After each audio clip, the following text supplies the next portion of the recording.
they were rejecting me for the truth of who I am.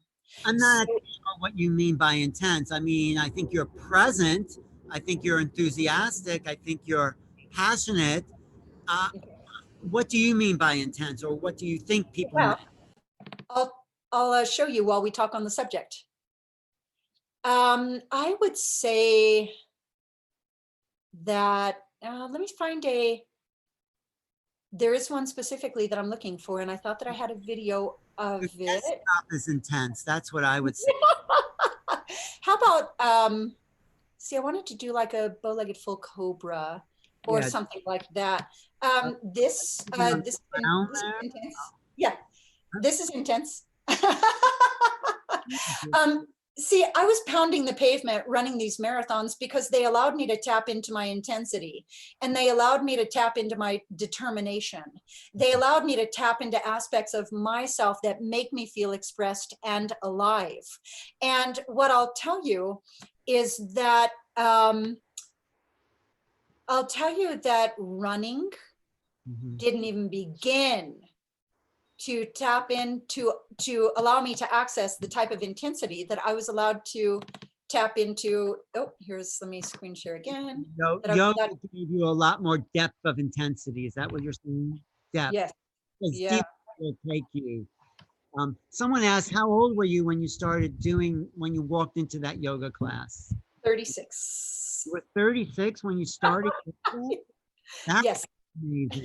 Yeah. Hey, I told you now. Now look at, and that, maybe I should speak on that for a second. Something that I will say is maybe a little, oh, by the way, that picture right there, that's intense. It's definitely intense. I don't know how to do that, but I mean, how do you actually even turn your legs and body in those positions? I mean, okay. Now listen, I have too much coming in at once, so let me try to get some of this out.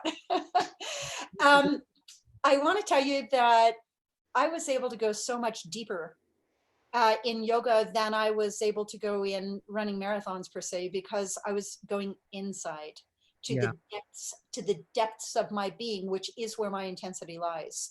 And it makes me feel alive, and it makes me feel fully expressed, and it makes me feel energized. So what I'm guided by here is that as being nourishment.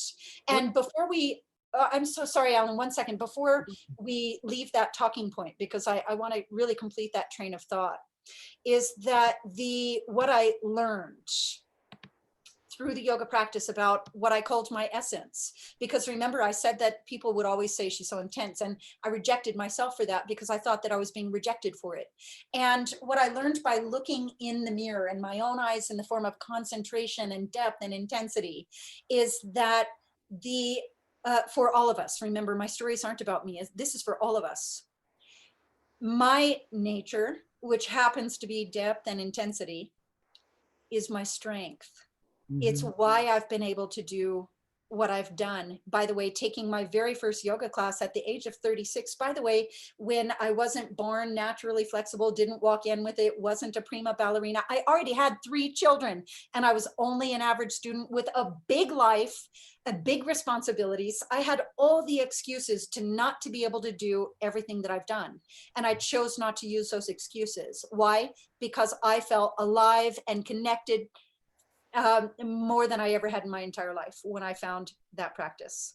That is great. No, I love, and thank you for saying that and finishing that point, because I just want to integrate some of that, because when you say you go into the depth in that practice where you're sort of folded up like in a little box there, how can you the talking point, let's call it that, about the depth of finding your being in the depth of the body itself? Can you bring those two together? Because I don't quite get those two, because most people meditate and sort of lose their body in that sense.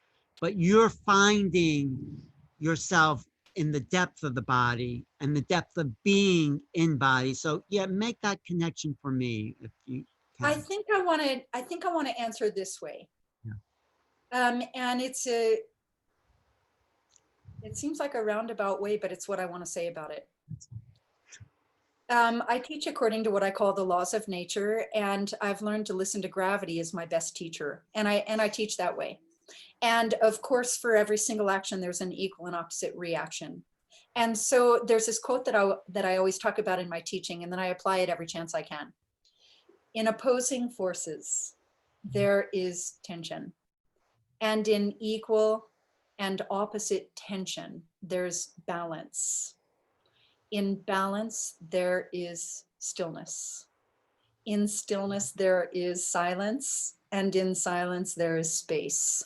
Space is the goal. Space between thoughts, space in your bone joints, space in your life for expansion and flow. And that is a direct correlation, most certainly, with breath as well.